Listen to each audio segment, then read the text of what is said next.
Well, we service a lot of clients moving to Central Washington from other parts of the country and world. We have learned there are a lot of surprises people have when looking for a home in Central Washington. In today's video, we are going to be revealing some of the different things that you need to know before you purchase a home in Central Washington. One question we often get is about the neighborhood types, and I know master plan communities with thousands of homes, restaurants, water parks are really common in states such as Texas and Florida, but we really don't have those kind of communities in Central Washington. There are a couple of communities like this in the more resort areas such as Snoqualmie and Elum, the Lookout in Chelan, Wapato Point in Manson, and Keller in Leavenworth, but we really don't have these kind of communities close to the metro area of Wenatchee. In fact, Central Washington doesn't really have any large home builders such as the Toll Brothers. We do have D.R. Horton, who is building entry-level homes in Ellensburg and Elum, but really nowhere else in the region. Most of the home builders in Central Washington are local families developing small parcels of land at a time. You see, when an orchardist is ready to sell off a couple of acres, the builder will buy it and build a street or maybe a loop. You're going to find that a lot of the newer builds in the area are surrounded by older homes or farmland. Central Washington's topography has a lot of hills and slopes, and this means there is a lot of homes with daylight basements and yards with retaining walls. A daylight basement is a home where you walk into the main floor where you have most of your living area, a kitchen, a living room, the primary bedroom, possibly a couple of secondary bedrooms, and then downstairs you're going to find another large living space where one of the back walls is partially buried under earth, and the other side of that back wall is going to have windows and a sliding glass door that most likely walks out to your backyard. Well, you do find that a lot of these basements are fully finished. It is common to see that wall that is buried underground to be unfinished. This is allowing the concrete in the foundation to breathe. This exposed wall can be finished, but it needs to be done by a professional who understands the moisture barrier of this concrete wall. If you walk into a home and it smells musky or shows any water spots, there's a good chance that wall wasn't properly finished. A great inspector will be able to spot this right away.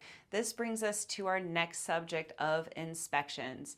Well, in Washington State, an inspection is not mandatory or required to purchase a home or get a loan in Washington State. However, it is something that I recommend every buyer do so they understand the health and safety concerns this home may have. When getting an inspection, keep in mind that over the years, the code has changed, and an inspector is going to call out anything that doesn't meet today's code. For example, in an older home, you might see a stairwell get called out because it's too steep, or electrical called out because it doesn't have GFCI, or plumbing is outdated. This doesn't necessarily mean that the inspection has failed. In fact, there's really no such thing as a pass-fail on an inspection. The inspection is really knowledge for you to understand the health and safety concerns of the home and what your comfort level is. Now, when some items come up on an inspection, it is possible to ask the seller to repair them. However, in today's competitive market, you want to make sure that it is a fair ask. Depending on how many showings or offer this home has, a seller might not agree to the repairs. For an example, if you ask for worn out carpet to be replaced, there's a good chance the seller is going to say no. But if it's something like a structural repair or a roof repair, they're most likely going to agree to that. The reason for this is because once a homeowner knows of a health or safety problem with their home, they have to disclose it. So if you decide that you don't want to purchase this home, they have to tell the next buyer of what came up on that inspection. We'll help you navigate what's a fair ask and what's not. Next, let's talk about the seller's disclosure. It is Washington state law that every homeowner fills out a seller's disclosure to inform a buyer of any issues that they are aware of. This document covers everything from environmental issues, such as there been any toxic material or dumping on the property, structural issues such as foundation cracks. It even goes to as far as asking if the property has ever lost water. It's a very detailed document, and oftentimes we can see this before we even put an offer in on a home. There are a couple of exceptions to when we won't see a seller's disclosure, and that's if the seller has passed away or is in memory care. The next surprise that a lot of people get when they move to the area is that people take appliances with them, and this is especially true in the Okanagan Valley. I think in the rural areas, it's just a lot harder to get appliances delivered, so people take them with them. Now, this doesn't happen as much in the Wenatchee area, but you should know that it is common for homes to be sold without washer and dryers, and a lot of new construction homes won't come with a refrigerator. So before you get rid of your appliances, let's check the listing and know what the home is being sold with. I know yard space and privacy is a really common ask for a lot of our clients, and this is really going to depend on where you're looking to move to. I'm going to be speaking mostly about the Wenatchee area, but be sure to subscribe because we're going to be doing more videos about other areas in detail in the future. Because a lot of the area in Wenatchee has neighborhoods on hillsides, the homes are tiered, and this provides some spectacular views, but also means that your neighbor could be looking into your backyard. Typically, the new builds in the area are on very small lots, and some of these homes are sold without fencing or landscape altogether. If you see a home, a new build, that looks like it's at an incredible price, it's most likely because it's being sold without landscaping. If you want to find a home on a larger lot, there's 3 different places that you should be looking. You should look outside of the city limits, at some of the older homes because they're on larger lots, or on a custom build that is outside of a neighborhood. On another note, there is a new type of neighborhood trend that we're starting to see in the area, and that's 0 lot line homes. These homes are perfect for the people who want very low yard maintenance or more time to travel. These homes have a shared wall between the 2 units. The shared wall is typically between the garage and the kitchen. This wall is built really well with fireproofing and noise barrier.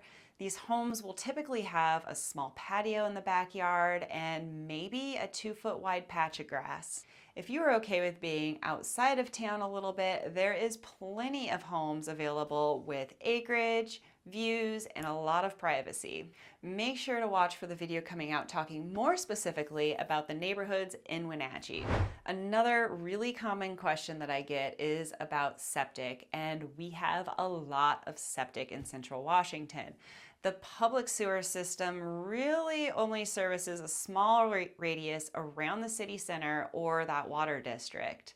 This leaves the majority of the homes in Central Washington on septic. Septic comes in a lot of different forms. There is private septic, there's community septic, there's gravity fed, there's mechanical. As long as septic is maintained, it's really not that bad of a thing to have. I'm going to talk about some of the most basic types of septic systems and how it works so you can understand the septic a little bit better. So the basic septic system, how it works is water comes out of your house and it goes into a box that is buried into your yard. This box has 2 different chambers. When the water hits the first box, the scum separates, the fat will float to the top, and the solids will sink to the bottom, leaving the center clean water. That clean water will then pass to the second chamber, where it will break down one more time. The fats will float, the solids will sink, And then the clean water is going to pass through a pipe that goes to your drain field. Your drain field is a series of pipes with holes in them that allows that water to then sink into the earth. This is how the very simplest gravity-fed septic system works. Now, it's really important that every 3 to 5 years, depending on what you're putting down your drain and how many people are living in the home, that you have that chamber pumped.